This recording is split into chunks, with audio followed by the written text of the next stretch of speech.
Uy, happy birthday.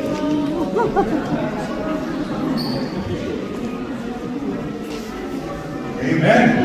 Amen. Truly, God is so faithful, is so grateful sa buhay ng bawat isa. Amen. By the way, how's those Filipinos who have been apektuhan ng bagyo, ng calamity? Because most of the states, most of the provinces are under state of calamity. You know? So we're continuously praying for those who are affected by that typhoon, that flood. So, for me, dapat i-demolish na yung pag-asa na yan. Because the English of pag-asa is hope. So they are always expecting typhoon to come in Philippines. It should not be, no? Dapat Christian yun na ito. They should not expect typhoon. So, our prayers are with you all. Those who are affected by the typhoon. And keep on praying to cover the Philippines by God's grace and mercy. No? So, again, all of us know why we are here. Amen? Do you know why you are here? No? You don't know why you are here? So it means you woke up in the correct side of the bed.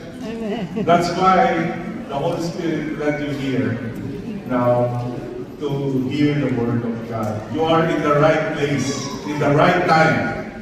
But of course, I know it is our lifestyle to be here as a Christian, because this day is the day that we want to give glory, honor, and worship our own God, our living God. Amen? It is our Lord and Savior, Jesus Christ. So tell to the person next to you, thank God, and I'm glad you are here. Amen. Thank God, and we are glad that you are here. Amen? So, ask them again, did you put your phone on silent mode? Did you put your phone on silent mode? Amen.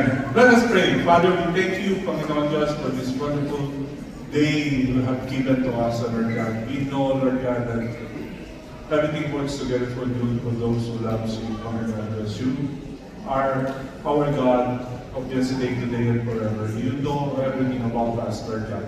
Today, Lord, we invite your Holy Presence to be in the midst of us. It is you who will be our speaker, Lord God. Let your word, Lord God, that will come out of my mouth, Panginoon Diyos, ay magsilbing encouragement, strength, Lord God, even rebuke, Panginoon Diyos, sa buhay ng bawat isa sa amin ng narito ngayon, ng mga kakinig ng iyong salita, Lord God. None of me, Lord God, but it's all of you, Panginoon Diyos, sa araw nito, sa oras nito, Lord God. Kaya ano, Panginoon Diyos, ikaw lang ang aming purihan, maparangalan, may taas at madakila sa aming buhay, Panginoon Diyos. We thank you, we glorify your name, O Lord. This is our prayer. Amen. Amen. So, commonly, usually, we are hearing the word stress. Correct? Maybe even in our simple conversation, you will hear somebody say stress.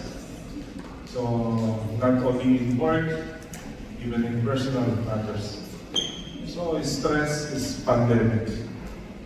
It is a pandemic. It even kills more than the COVID, which we do.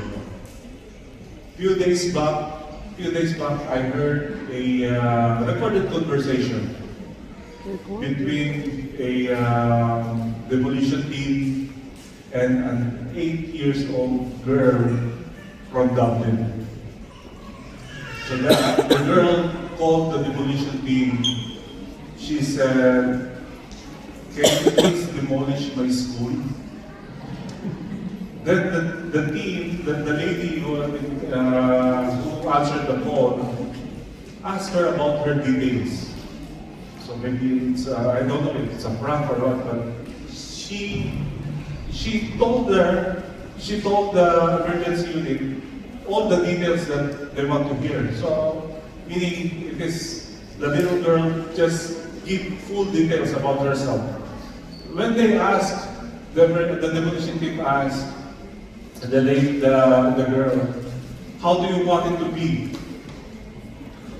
The girl told, maybe by a wrecking ball, or you can blow it up. So the demolition put it on the speaker, so everyone from the team will hear about their conversation. And you can hear from the background that they are laughing. So they are thinking the girl is joking, just joking. No? So then they ask, why you want to demolish your school? Then the girl answered, because I am stressed. They are giving me homework during weekend. No, stress is not only for adults. These days, even the students feel stress. So teachers, be careful with your student. So stress is not only for adults, no? It is for everyone. It is, when you feel something that not comfortable with you, whatever it is, call God.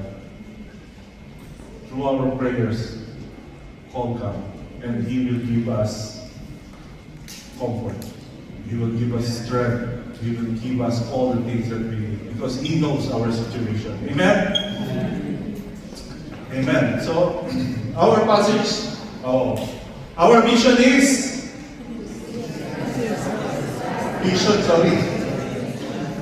our mission is, to see ourselves as a vibrant, victorious, God-fearing community of churches in all the nations. And our mission is, go to all the nations, grow Christ-like disciples to glorify God. So we have our vision and we have our mission. Amen. So how many weeks, how many years pass by, and still maybe some of us di pa natin kabisado kung ano yung mission and vision ng ating iglesia.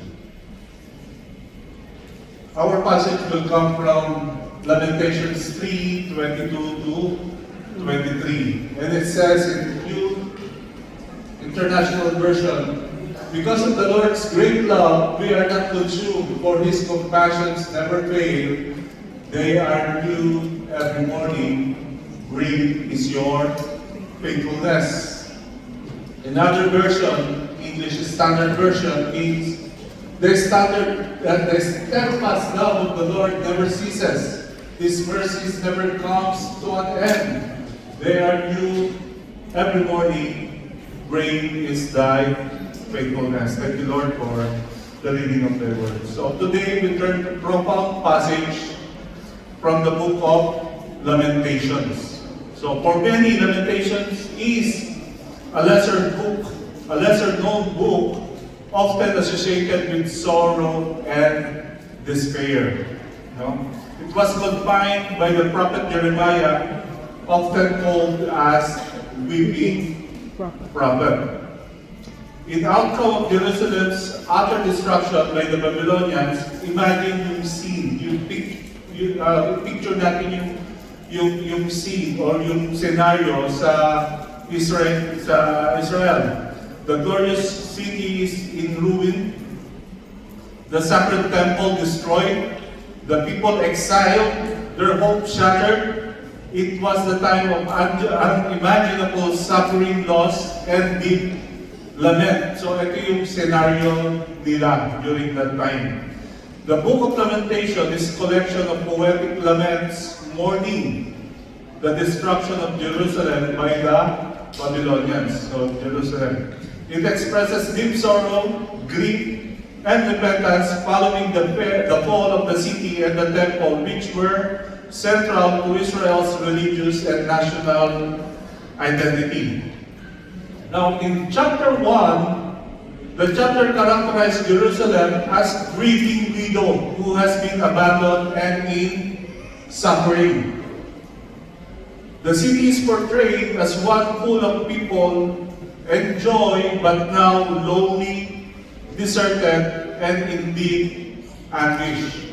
Yun yung chapter 1. Now, chapter 2 focuses on the strictness of God's judgment. It portrays God as actively punishing Jerusalem because of its sin, because of their unfaithfulness. The temple, the heart of Israel's worship and God's presence, is desecrated and destroyed. The chapter highlights God's power and anger, showing that the devastation is direct result of His wrath. Amen? The people's suffering is portrayed because of their rebellion. Again, the people is suffering because of their rebellion, because of their sins. The chapter portrays the seriousness of divine discipline. Sabihin natin, napaka Panginoon, napaka-higpit naman yan. But, He is faithful to His word. Despite the hardness, the chapter also reflects on God's controls over the situation. His judgment is just. His judgment is just and purposeful. Amen? So, Lamentation 1 and 2 set the tone for the entire book of painting a vivid picture of Jerusalem's ruin. Chapter 1 expresses the deep emotional pain of loss and abandonment, while chapter 2 explains the cause as divine judgment due to people's sins and unfaithfulness. So together they invite reflection on the consequence of turning away from God and the hope for restoration that follows sorrow and repentance. Now, in chapter 3, by the way, Lamentation contains laments or loud cries for Jerusalem and many expressions of anguish and pain. In chapter 3, right in the middle of the book, there is a beautiful passage and confidence of hope and hope. Ito yung passage natin. Kasi sabi ni Jeremiah, ni Prophet Jeremiah on Lamentations 3:21, "Yet this I call to mind, and therefore I have hope." So from this end and ensuing verses, we know that even in the darkest time, God is faithful and will not cast off His people forever. Every day, every morning, God shows His mercy and compassion. Amen? The chapter begins with an intensely personal and vivid description of Prophet Jeremiah. Overwhelming affliction, he feels abandoned by God. He described physical pain. He described loss of peace. He described loss of happiness and a sense of being trapped and targeted by the enemy. Yet, in the midst of this profound anguish, in chapter 3, we find a remarkable shift, a powerful declaration of hope and unwavering faith amidst the despair of Prophet Jeremiah. And that is because of the Lord's great love, we are not consumed, for His compassion never failed. Great is thy faithfulness. Amen. Maybe some of us, some of you, have different circumstances. We don't know. Who amongst here have those difficult situations right now? God knows everything. He knows us even by the strands of our hair. Buti na lang, meron pa. No? No. There's nothing new, right? Circumstances is circumstances. We maybe go through need to go through that circumstances because what God wants us to be something else, to be someone else. You see, if how do you call that? Yung clay ba? If you are already mold and you want it to remold, you need to break it so that you can be remolded again. Sometimes this happens to us. Maybe we think about bakit na natin nararanasan yung sitwasyon natin. Because we are focusing on that circumstances. We are not focusing on the best plan of God in our lives. So whether we have everything or we have nothing, we are here to worship God. Amen? We are here to worship God. Worshiping is not about what is something in us. Worshiping is all about God. About who God in our lives. This is why we worship Him. Because He is our God. Amen? Now, let me tell you, my brothers and my sisters, my friend, whether for good or not so good, only God knows. Whether for good or not so good, only God knows. Amen? But whatever circumstances that we are onto, that doesn't change the fact that He is God who is alive, who knows our circumstances. Amen? So, our title for today is Stand Firm. To stand firm, is it a mere declaration? Is it a disguise we put when life is in difficult situation? Or is it a deep abiding conviction that anchors our faith in God when everything around us feels uncertain? Do we believe that God loves us so much? Do we believe that God loves us so much? Amen. Amen. Because He said, because the Lord God, the Lord's great love, we are not consumed. Amen? What does consume mean in this context? Utter destruction, total despair with no way out.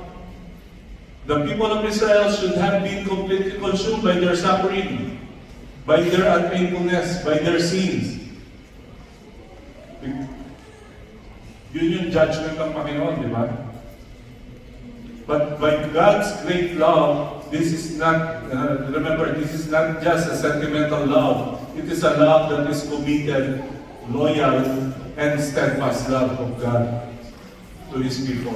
The unfailing kindness. It's love that endures, that holds fast to its promises, despite of circumstances, or even when we are unfaithful, even when we are suffering, even when we feel abandoned. It's a love that binds God to His promises and to His people. Amen? Now,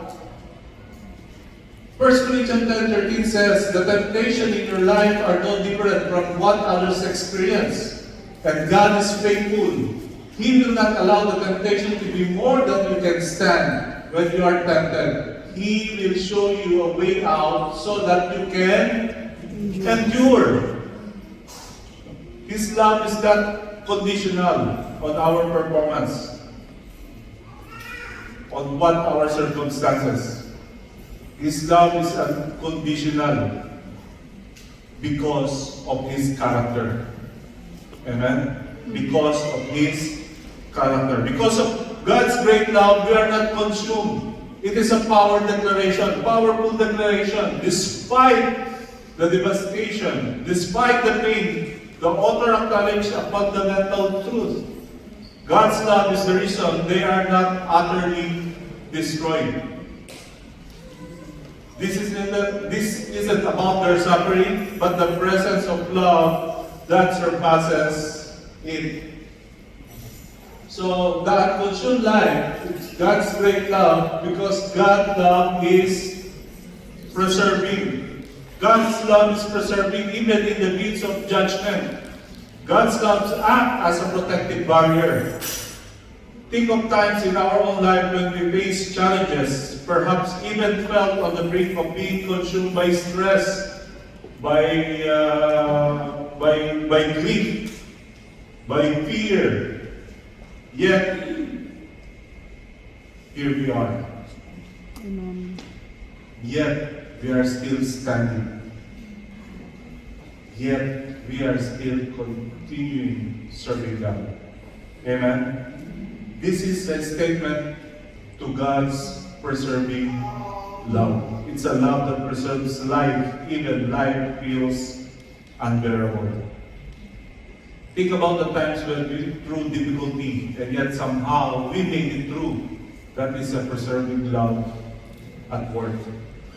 Amen. God's love is also foundational. God's love is foundational. It is not based on our performance or circumstances. His love is eternal and unwavering even when our faith wavers. Stand firm in this truth. To stand in our faith means to hold tightly to God's truth. Even when everything around us seems to tell a different story, it's choosing to believe that His love is still present. Amen? Still working, even when we can't see it, even when we can't feel it, we know God is there. Amen? We know that God is alive. We know that He is here in the midst of us. Amen? Just like the air that we are breathing. We cannot see, but we know that it is there.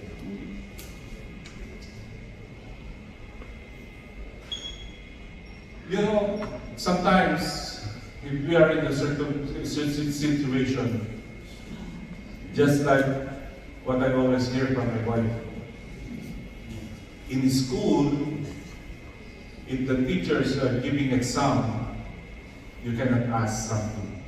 You have to focus on the exam to pass.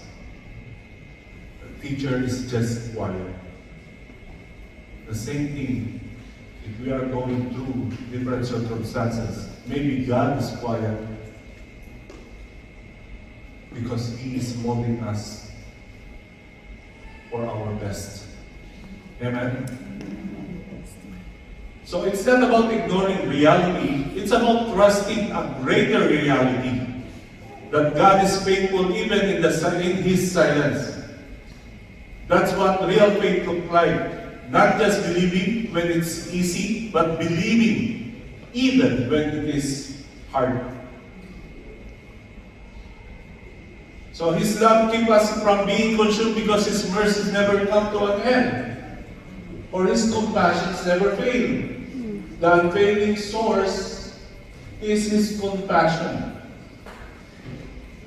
God's compassion are limitless. What are compassion? Yung deep, heartfelt mercy that comes from the innermost being, like a mother tender care for her child. Bakit ganun? No? Pag nagkakaroon ng illustration, laging mother. Bakit hindi father sometimes?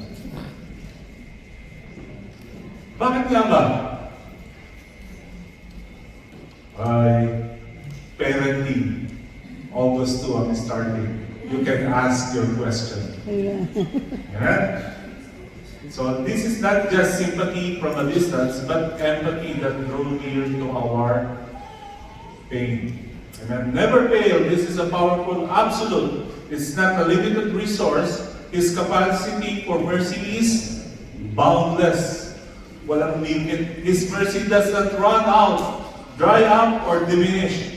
It's an endless nature of God's compassion. Unlike human patience, which can be exhausted.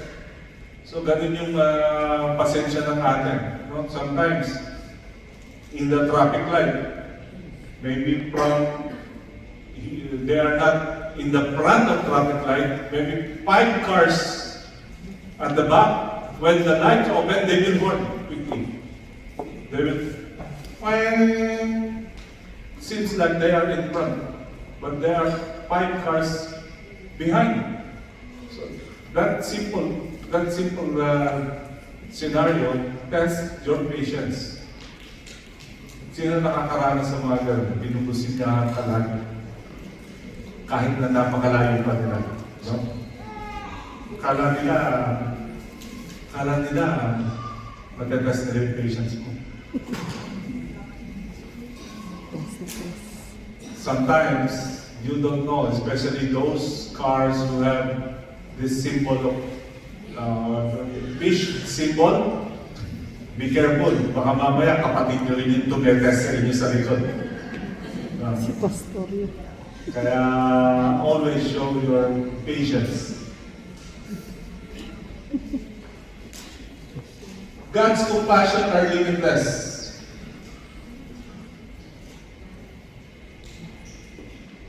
It is an infinite supply. It means there's no end to it. Unlike human resources or even human emotion which can be depleted, God's compassions never run out. We cannot do enough wrong to exhaust His capacity for mercy.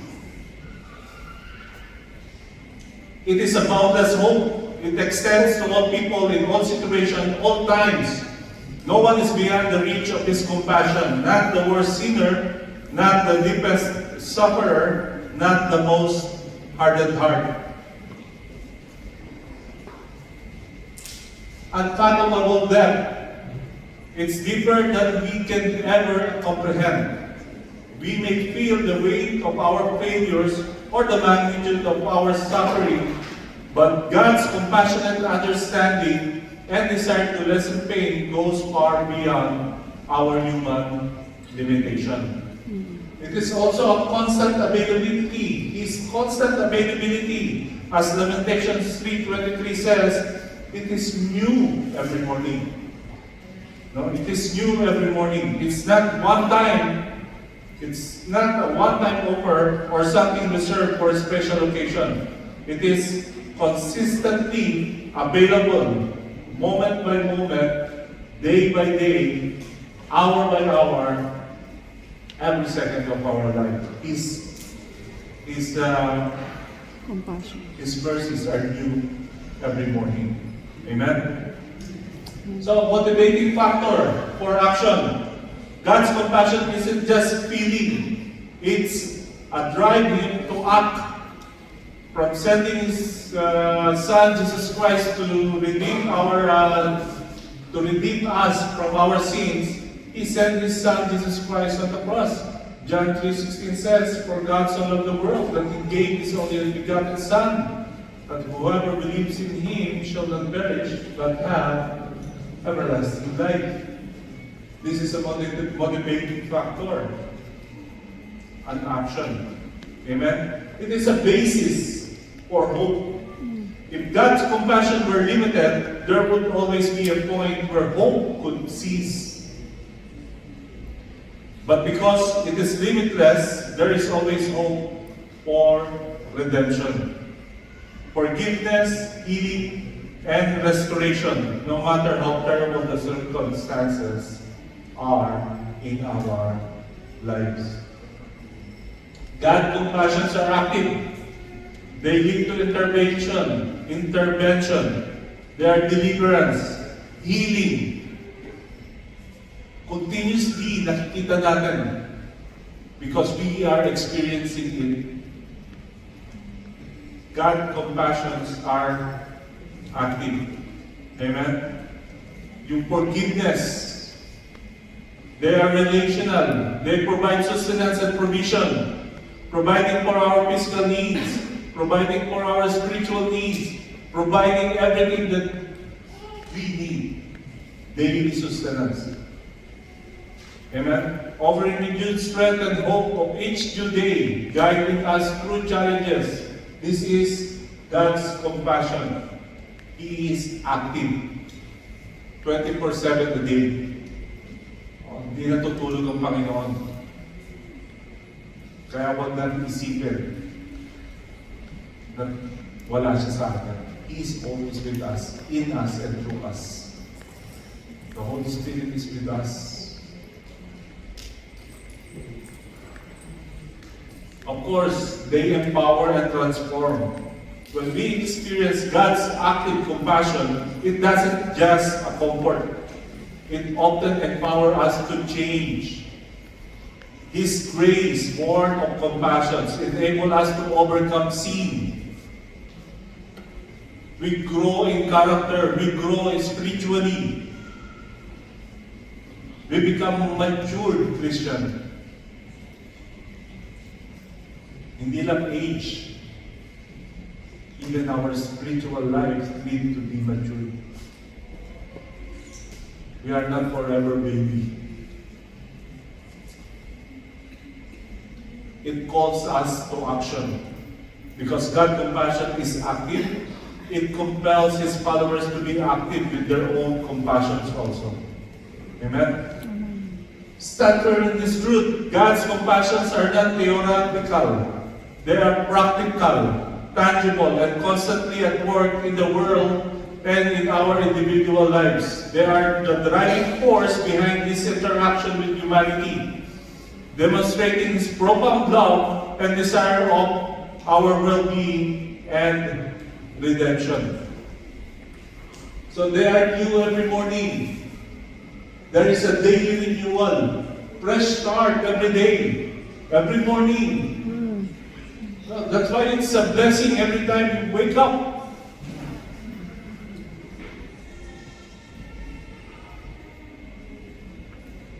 Mas mahirap pag hindi na tayo nagising.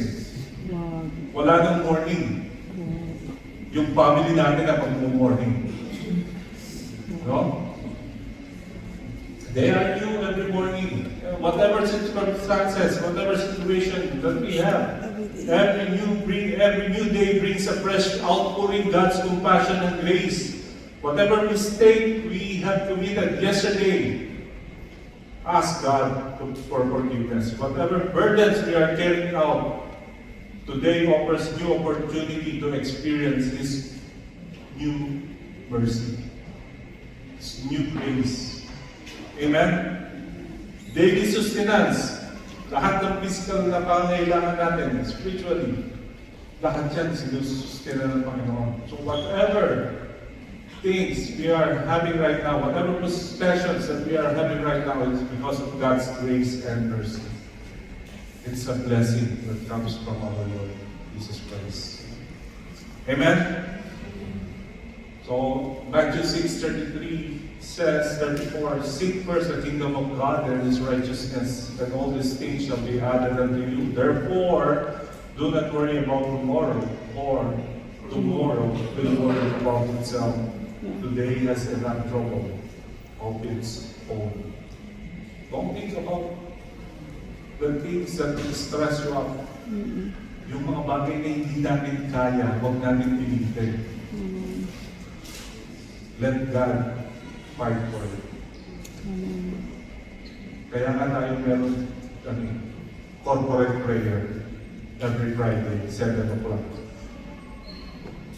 We can battle our own struggle. We can battle our circumstances in that prayer meeting. Corporate prayer meeting. Nandun yung ating mga kapatiran. Sabay-sabay na nanalangin. Natin pinapanalangin lahat ng mga sitwasyon. And we are inviting each and every one of you to that corporate prayer every Friday. Wala amen. Ibig sabihin na ayaw.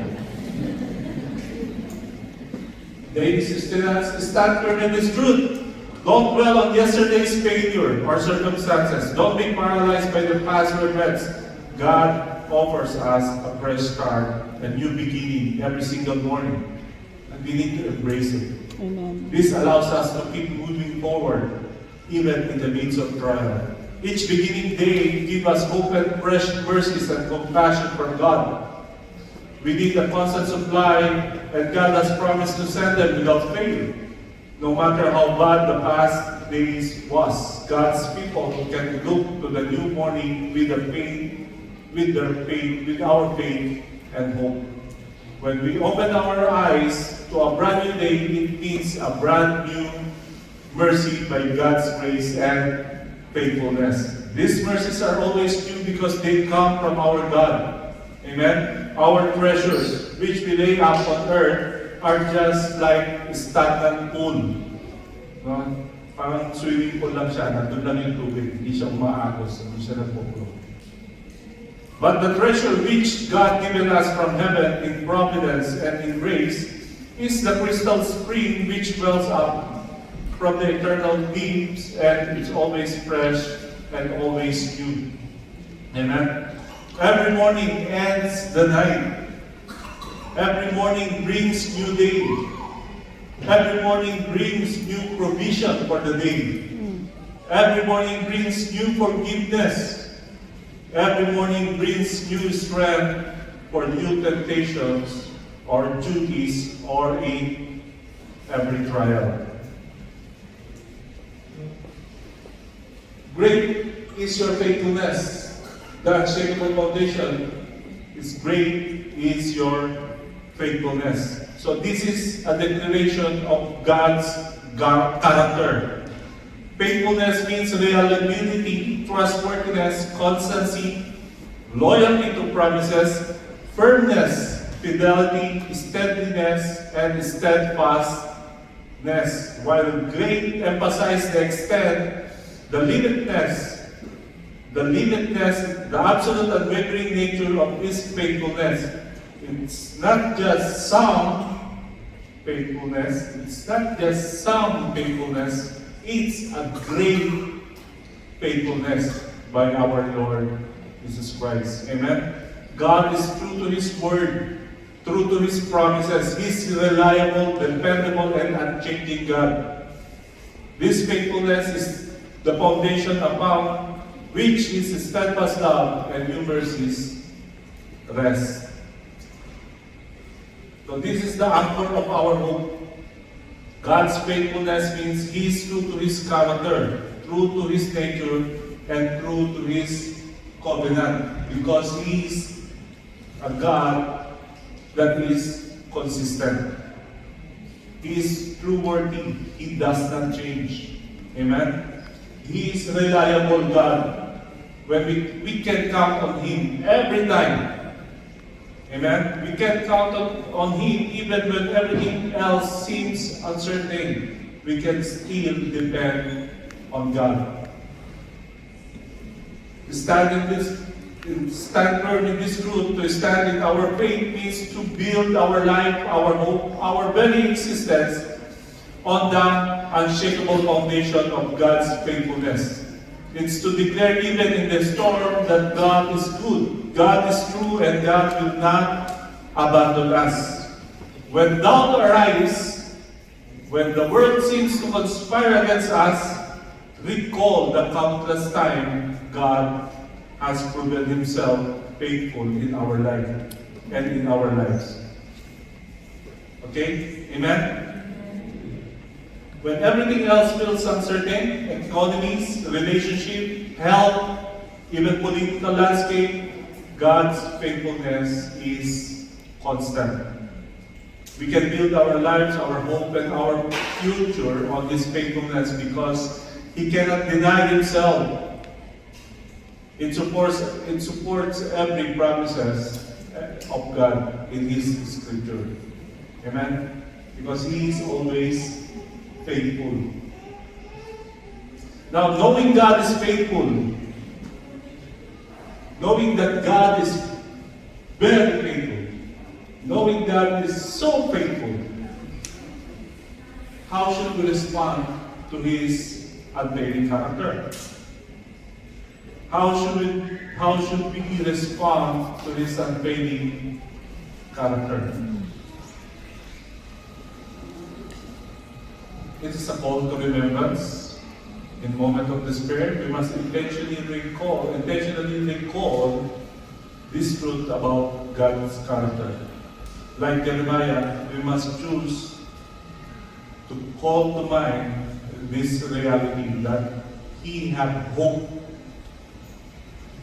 As he says in Lamentations 3:21, he had hope despite of what happened in Jerusalem. He still had hope in God. Amen? It's not about denying our faith, but about anchoring our faith in something greater than ourselves.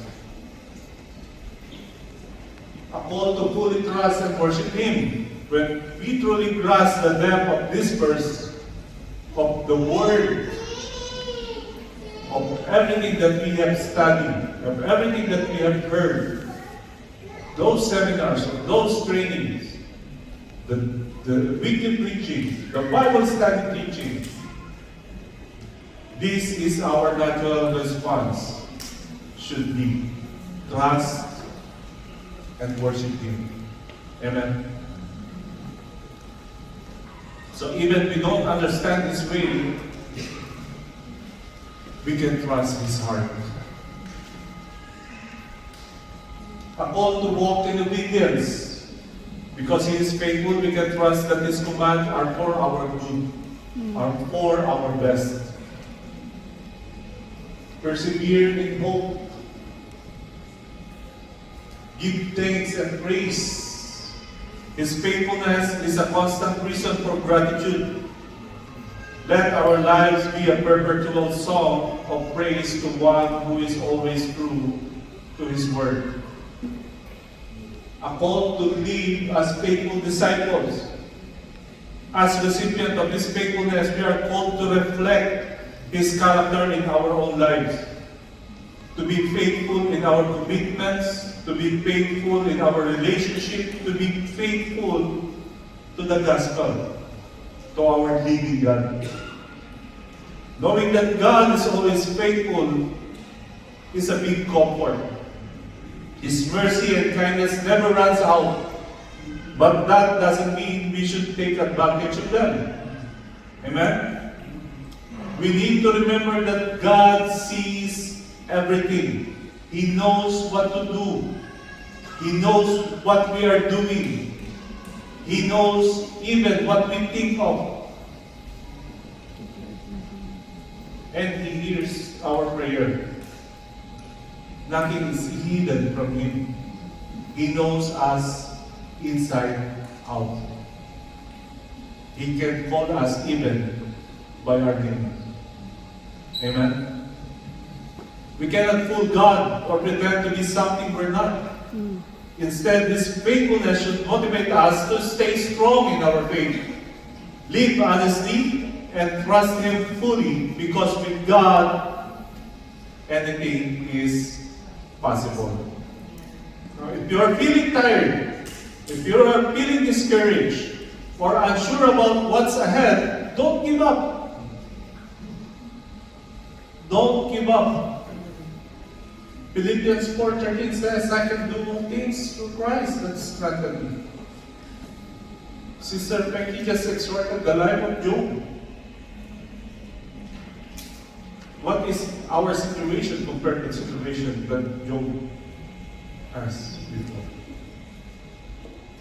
What is our situation compared to the life of Paul and other Bible characters who suffered great while trying to share the Word of God? Even when we feel weak, God gives us the strength we need. Amen? So hold on to His faithfulness, and it will keep you steady even when you feel like a storm. David battled Goliath, but the story isn't just about David. We're not David. But like him, we all face our own giants. Amen? These giants might be fear, might be doubt, might be sickness, might be financial struggles, broken relationship, or anything that feels too big to handle. But here's the good news. Our God is greater than those giants we are facing. Amen. Just like God helped David defeat Goliath, He will help us too. He will fight for us too. We don't fight alone. Amen. We fight with God's strength. We have to fight with God's strength, not on our own strength. Don't depend on ourselves. For we cannot do anything apart from God. Amen? When the odds seems impossible, remember that God is always in control. And with Him, victory is possible. No matter what yesterday looked like, today comes with new mercies because we serve a faithful God. God is true to His word, true to His promises, true to His nature. He is reliable, dependable, unchanging. This faithfulness is the foundation upon which His steadfast love and new mercies Yes. rest. In life, storms comes unexpectedly.